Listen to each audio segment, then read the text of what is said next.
Bismillahirrahmanirrahim. Assalamualaikum warahmatullahi wabarakatuh.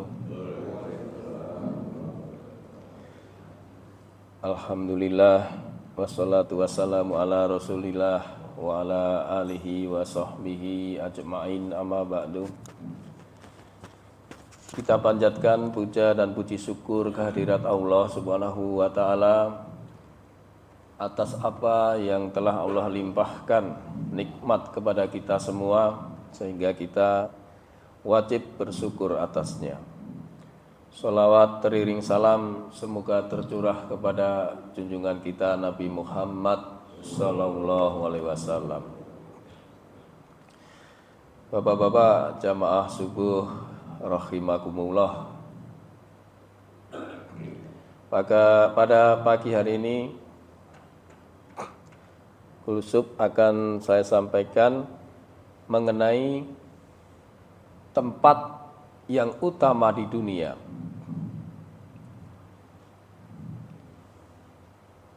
Untuk mendapatkan tempat yang utama, tempat yang istimewa,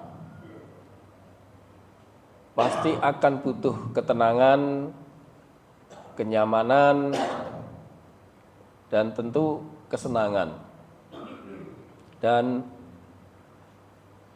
pasti akan ada harapan yang baik di tempat itu, mendapatkan sesuatu yang baik di tempat itu. Misalnya kalau kita pergi ke suatu tempat, kita beli oleh-oleh di situ, kita mendapatkan sesuatu yang baik dari situ.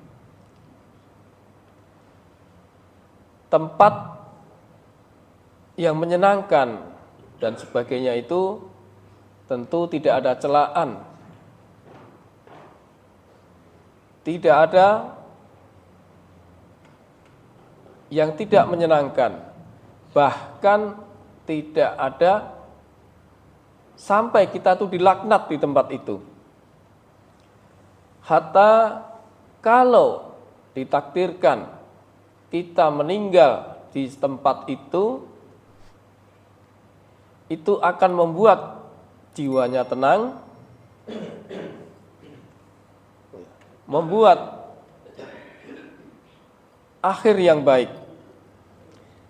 Kira-kira tempat apa ini, Pak? Tempat yang menyenangkan, tidak ada celaan, tidak dilaknat, dan kalau ditakdirkan kita meninggal di tempat tersebut,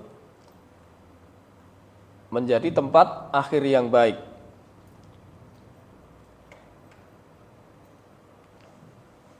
Ya, nanti kita kupas. Sekarang kita agar kita terhindar dari laknat Allah di tempat itu, maka kita lihat hadis berikut ini. Rasulullah SAW pernah bersabda, "Ad-dunya mal'unun.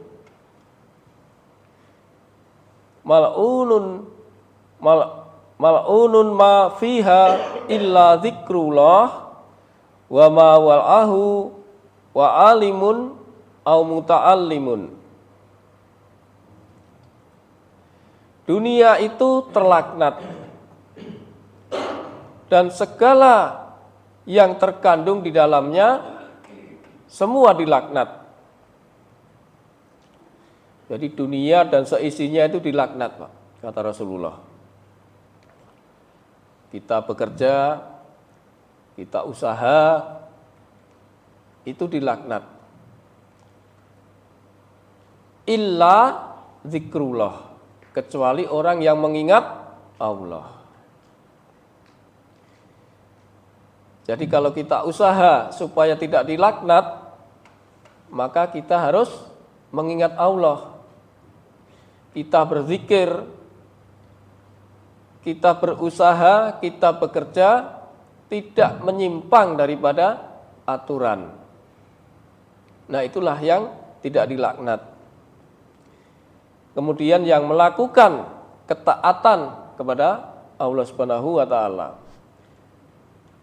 Dan ini poinnya, yaitu seorang yang alim atau penuntut ilmu syar'i. Hadis riwayat Tirmizi dan Ibnu Majah. Hadis tersebut mengisyaratkan ada 3 kegiatan yang senantiasa berzikir kepada Allah, dan apa yang ada atau terkait di dalamnya dengan zikir tersebut. Yang kedua yaitu seorang yang alim, yang mengamalkan dan yang mengajarkan ilmu.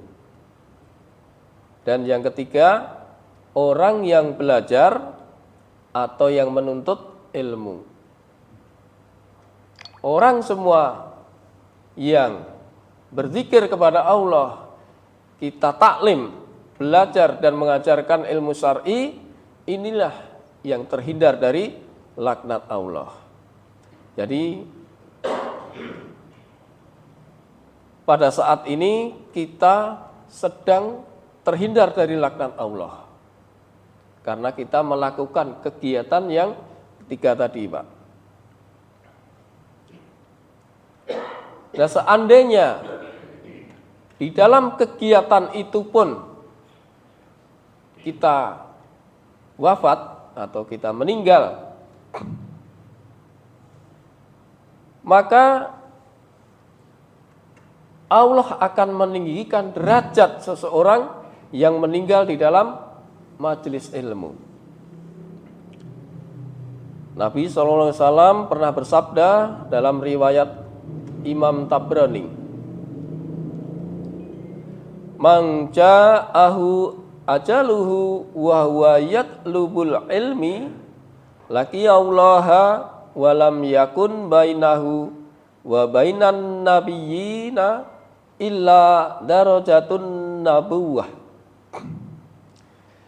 Barang siapa yang kedatangan ajal dan dia sedang menuntut ilmu, maka dia akan bertemu Allah dengan derajat yang tinggi, di mana tidak ada lagi jarak antara dia dan para nabi, melainkan hanya 1 derajat kenabian. Maksudnya, orang yang meninggal ketika sedang menuntut ilmu, maka ia memperoleh derajat yang sangat tinggi di sisi Allah. Ia hanya selisih 1 derajat di bawah Nabi. Luar biasa, Pak. Jadi dari 2 hadis ini kita bisa mendapatkan keutamaannya. Ketika kita sedang mengingat Allah, kita belajar dan mengajar, kemudian ditakdirkan kita meninggal di dalam taklim, itu rewatnya luar biasa. Tidak pernah dilaknat dan mendapatkan derajat yang sangat tinggi.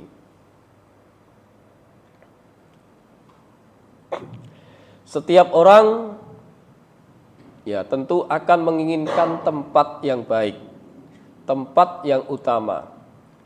Entah itu rumahnya, entah itu tempat usahanya atau kantornya. Nah, itu semua diinginkan oleh manusia untuk mendapatkan tempat-tempat yang baik. Bahkan di tempat destinasi pun yang bagus, banyak orang yang merencanakan untuk mendatanginya. Walaupun tempat itu kan menjadi urutan ketiga ya Pak, setelah primer dan sekunder. Tempat yang menjadikan kenyamanan dan kesenangan. Nah, sesuai judul tadi, ada suatu tempat yang sangat utama. Mudah-mudahan nanti Bapak merespon hadis di bawah ini, ya, tempat yang dekat dengan kita, tempat yang tidak jauh dengan kita, ada di sekeliling kita. Artinya, semua tempat ini mudah untuk dijangkau, mudah untuk didatengin. Dan tempat ini dalam pandangan agama sangat mulia. Bahkan ini yang kita belum tahu, bahkan tempat ini bisa mendapatkan pahala haji dengan sempurna.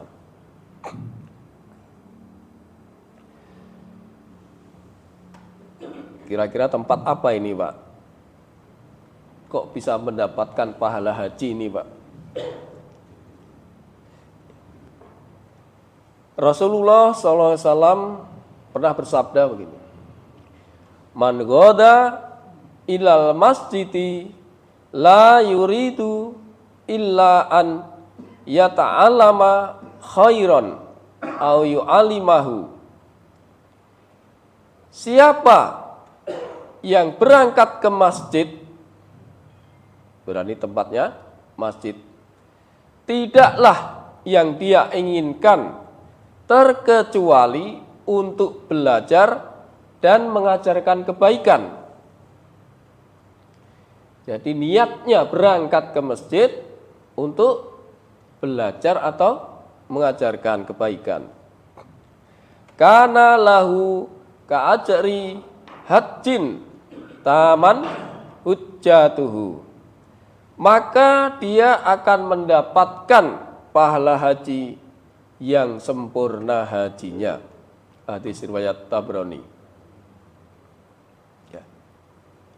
Coba perhatikan Pak hadis tadi. Itu belum duduk Pak hadisnya Pak.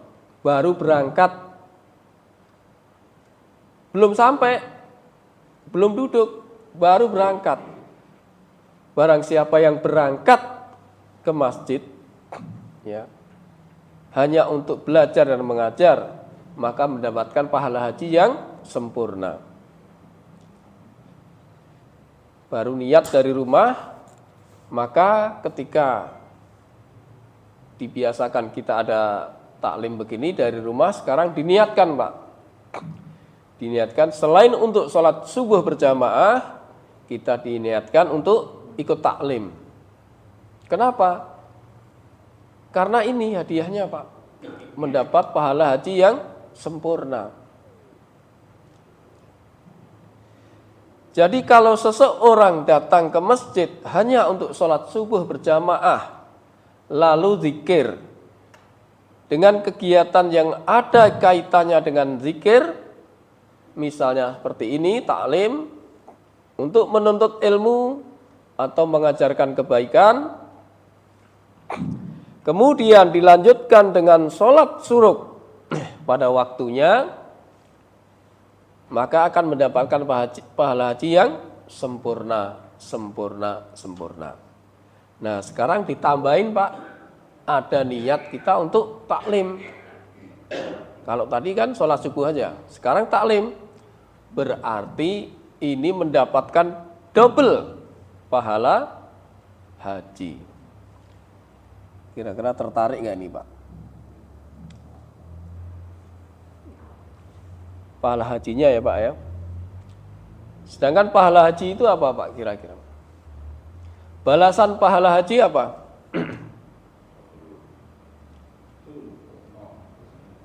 Ya. Al-hajjul mabrura laisa lahu jazaa'u illal jannah. Haji mabrur tidak ada balasan kecuali surga. Muttafaqun alaihi Pak. Jadi dapat pahalanya 2 kali tadi pahala haji yang mabrur, balasannya surga. Jadi berdasarkan hadis tersebut, insya Allah kita yang ada di sini sudah terdaftar Pak menjadi ahli surga. Amin Pak. Ini baru niatnya saja sudah mendapatkan pahala haji, Pak. Gimana hadirnya berada di tengah-tengah majelis? Hadirnya lain lagi, Pak. Bapak pernah nggak sholat sunnah 1000 rakaat? Saya yakin belum pernah. 1000 rakaat. Bapak pernah mengunjungi 1000 orang sakit? Pernah mensolatkan 1000 jenazah? Nah, ini kalau kita semua demen dengan apa yang akan dikatakan oleh Nabi SAW, barangkali ini sesuatu yang surprise buat kita, Pak. Maka kalau kita mendengar hadis ini, tapi tetap tidak tersentuh hatinya untuk hadir di tempat majelis, harus dengan apa lagi diberitahukan? Karena ini hadis sangat menyentuh ini. Lalu apa kata Nabi? Kecuali yang berhalangan ya, Pak ya. An Abi Dzar radhiyallahu anhu qala Rasulullah sallallahu alaihi wasallam, huduru majlis ilmi afdalu min sholati alfi rakaati. Dari Abu Dzar radhiyallahu anhu, dia berkata, Rasulullah sallallahu alaihi wasallam bersabda. Ya, perhatikan, hadirnya seseorang di majelis ilmu, kedudukannya lebih utama dari sholat sunnah 1000 rakaat. Itu yang pertama. Yang kedua, wa iyadatu alfi maridin,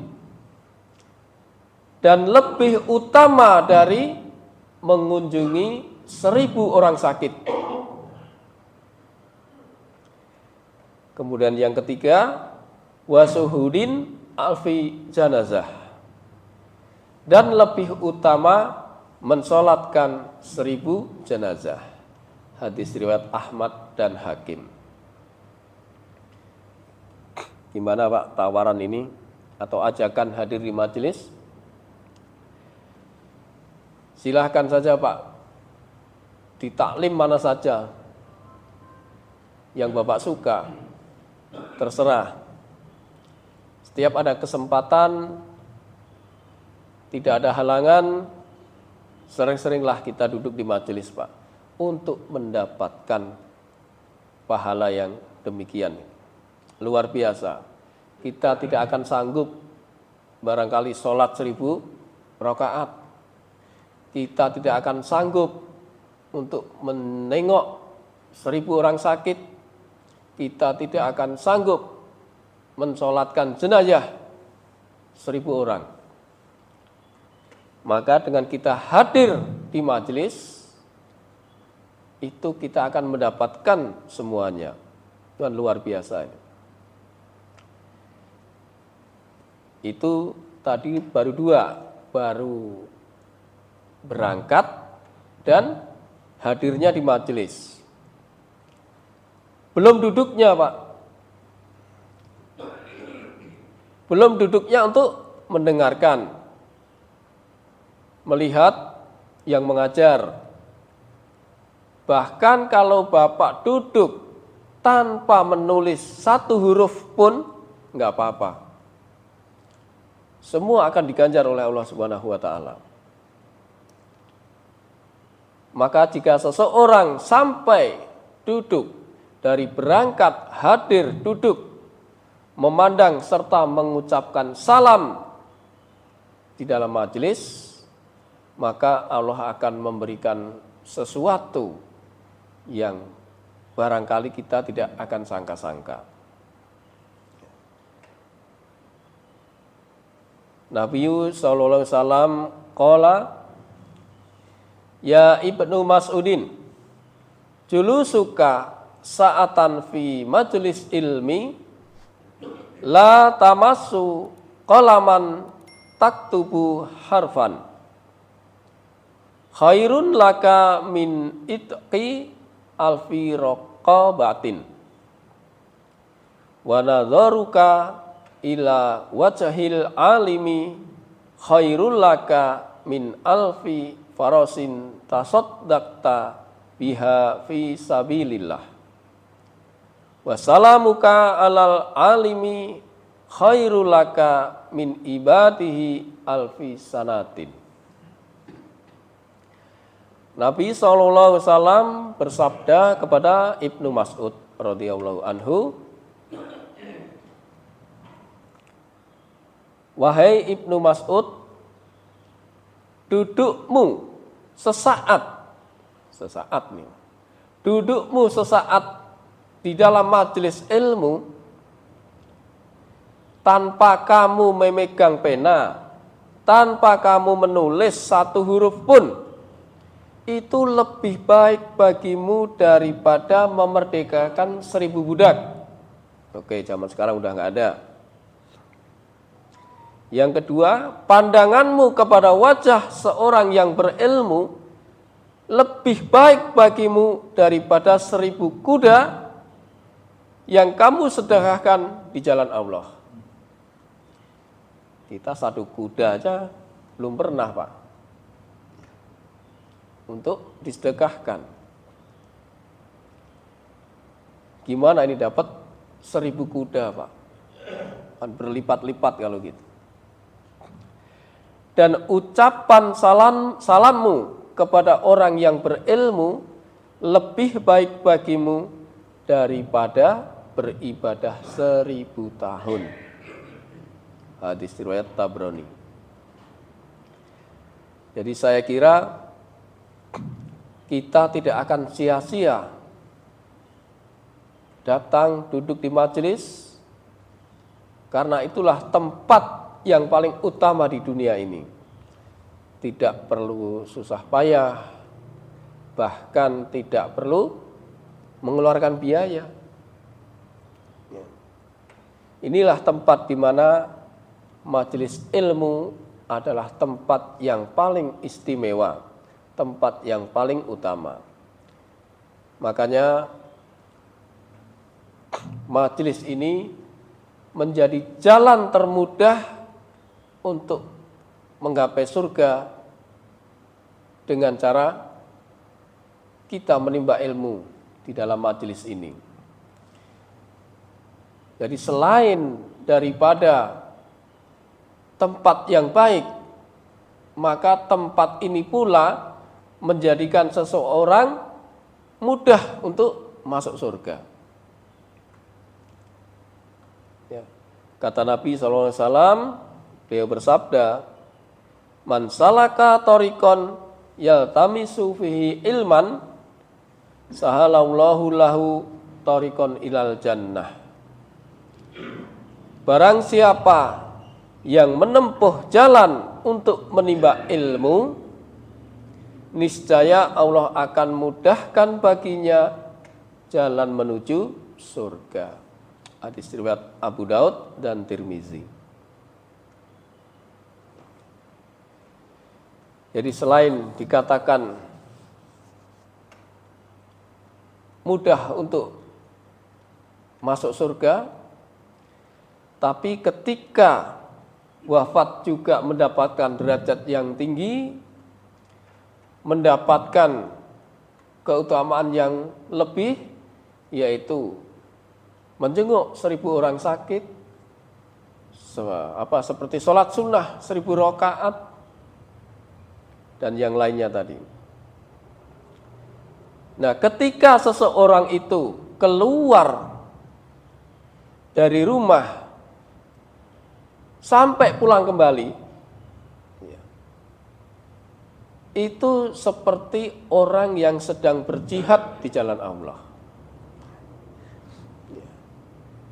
Jadi tadi dari rumah kita niatnya untuk sholat subuh, kemudian taklim, sampai nanti kita ke rumah lagi, selama itu kita seperti berjihad di jalan Allah. Nabi SAW bersabda, "Man kharaja fi talabul ilmi fahuwa fi sabilillah hatta yarji." Siapa yang keluar dalam rangka mencari ilmu, maka dia berada di jalan Allah sampai ia kembali ke rumah. Hadis riwayat Tirmizi. Jadi sesungguhnya orang yang keluar dari rumahnya atau negerinya demi menuntut ilmu agama, maka orang tersebut dianggap atau disamakan dengan berjihad di jalan Allah. Jadi berjihad itu tidak hanya perang, Pak. Ternyata kita menuntut ilmu itu juga dianggap berjihad sampai kembali ke rumahnya. Jadi berjihad itu atau untuk menghidupkan agama, untuk menghinakan setan, dan untuk mengorbankan dirinya. Baik dari segi waktu yang kita korbankan, kita punya pikiran untuk memahami apa yang disampaikan. Maka betapa pentingnya ilmu, bahkan untuk menghadapi kematian saja perlu ilmu, Pak. Untuk menghadapi kematian perlu ilmu. Ya. Ilmu yang tentu tidak susah, tentu yang tidak berbayar. Namun sayang disayang, masih banyak orang yang lalai untuk menuntut ilmu. Kalau sudah tidak ada niat sedikit pun untuk menuntut ilmu, dikhawatirkan Allah akan mengunci hatinya. Ini yang berat, Pak. Karena zaman sekarang dengan mudah kita mendapatkan majelis di mana-mana. Kita bisa buka online, bisa mendengarkan. Itu semuanya adalah sarana yang diberikan oleh Allah Subhanahu wa taala agar hamba-hambanya mau menuntut ilmu. Sehingga ketika kita menghadap kehadirat Allah Subhanahu wa taala, kita tidak dalam keadaan yang jahil. Kita dalam keadaan derajat yang tinggi sebagaimana yang disampaikan oleh Rasulullah SAW tadi. Saya kira demikian, masih banyak waktu karena memang saya ada keperluan. Saya masih ada 10 menit nih.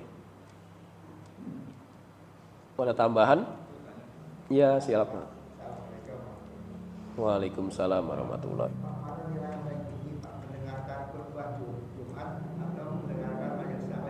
Iya.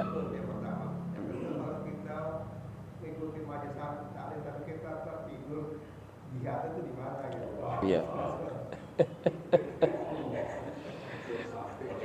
Iya.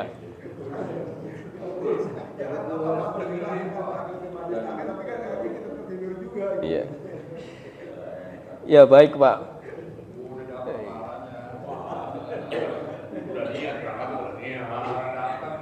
Niatnya saja, Pak, tadi berangkatnya niat untuk menuntut ilmu saja sudah mendapatkan pahala haji, Pak. Itu belum duduk, Pak.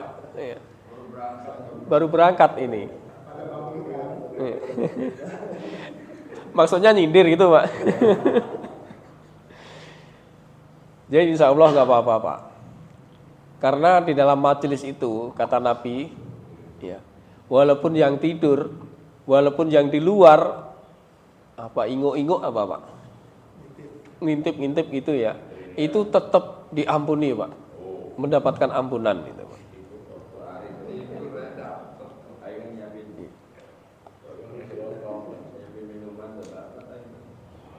Hadirnya saja kan tadi banyak sekali, Pak, riwayatnya, Pak. Terus kemudian duduknya untuk mendengarkan nggak apa-apa. Jadi kalau tertidur itu tetap mendapatkan pahala, Pak. Orang dikatakan walaupun kamu tidak membawa pulpen, tidak menulis satu huruf pun, nggak apa-apa tadi. Ini berdasarkan hadis itu tadi, Pak. Nah, kalau di dalam khotbah itu ada perbedaan. Ada yang mengatakan kalau tidur tidak mendengar khotbah tidak sah. Tapi ada yang mengatakan kalau tidurnya tidak sandaran, tidak sandaran tapi merem-merem tapi sambil mendengarkan nggak apa-apa. Tapi kemungkinan kan ya akan lewat kalau kita merem. Tinggal pilih aja, kita yakini yang mana. Sebab ya tidak mungkin kalau kita ya capek, kena kipas angin, mendengarkan ya manusiawi, Pak, kita bisa tertidur. Insya Allah nggak apa-apa, Pak. Kalau saya yakinin itu nggak apa-apa. Tapi jangan disengaja, Pak. Dan saya mau tidur gitu ya, jangan disengaja gitulah. Adabnya ya kurang bagus nanti. Begitu ya, Pak. Jadi jangan khawatir, Pak. Duduk di majelis banyak sekali keutamaannya. Ini masih banyak sebenarnya, Pak. Tidak hanya mendapatkan 1000 sholat sunnah, tidak hanya mendapatkan 1000 kita menjenguk orang sakit dan lain sebagainya. Ya monggo, Pak Adi. Udah. Itu kalau pahala itu banyak 1000 itu aja. Iya. Itu banyak kali. Ya. Apa enggak yang 1000.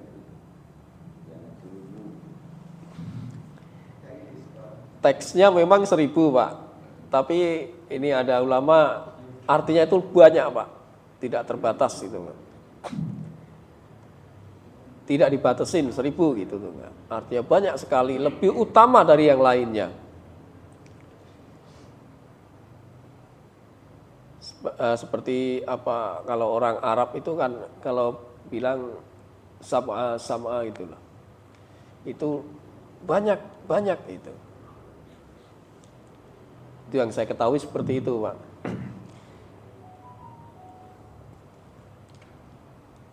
Ya artinya kita mendapatkan pahala yang lebih daripada yang kita sangkakan. Tidak terduga, tidak terbatas. Luar biasa ya, Pak. Ya, Pak Haji? Ya. Kalau yang dimaksud dengan datang atau ikut berita itu, kalau yang lewat media gimana? Yang lewat Media.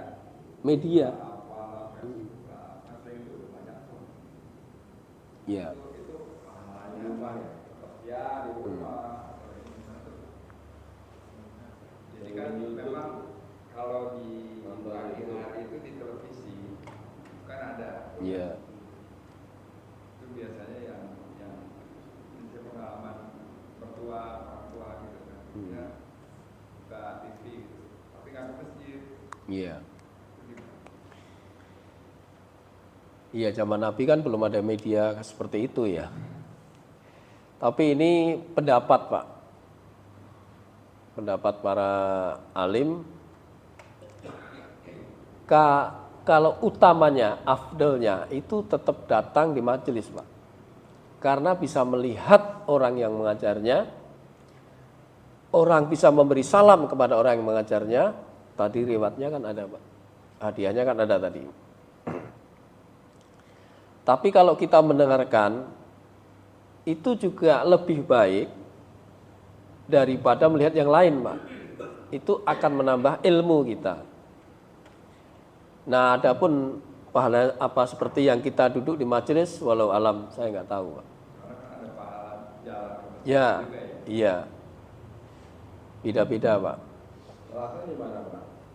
Sholatnya di mana? Sholatnya di rumah. Nonton TV. Kalau misalnya mau datang kan sholat di masjid ya. Ya, ada pahala sholat juga jalan. Atau mungkin hanya untuk mendengarkan ceramah aja Pak gitu Pak. Mungkin banyak. Ya, biasanya ibu-ibu yang begitu kan. Kalau teksnya hadisnya tadi kan siapa yang berangkat ke masjid gitu. Nah, artinya tidak ada ke masjid tapi ke rumah-rumah Allah yang di situ untuk mengingat Allah, baik di tempat lain apa di musola atau ya suatu tempat yang untuk mengingat Allah untuk taklim tadi Pak. Itu semuanya mendapatkan pahala haji yang sempurna tadi. Itu kalau kita datangnya ke suatu tempat untuk taklim. Tapi teksnya di sini hanya dikatakan siapa yang berangkat ke masjid itu, terkecuali untuk ini itu dan.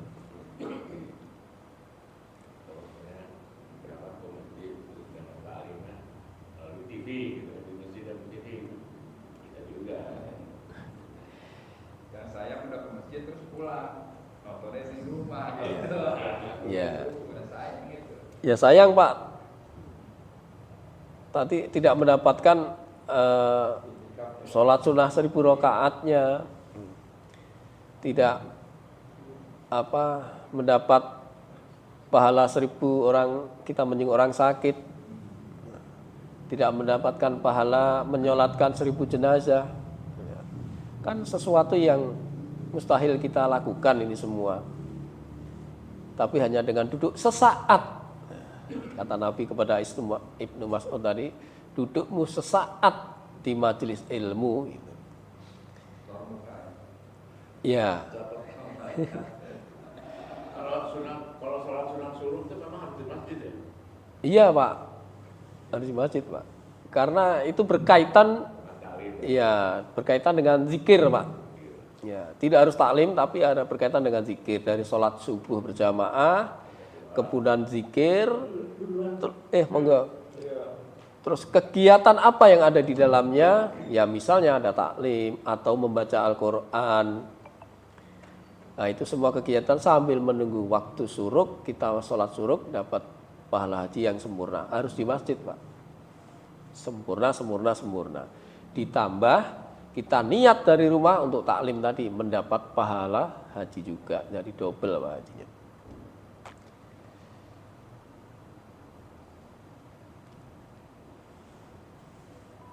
Ya, udah.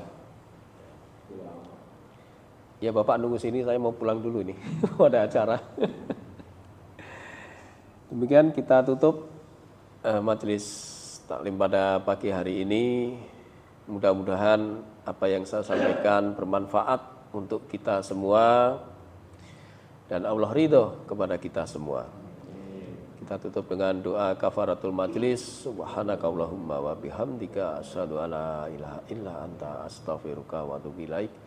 Billahi taufik wal hidayah. Wassalamualaikum warahmatullahi wabarakatuh.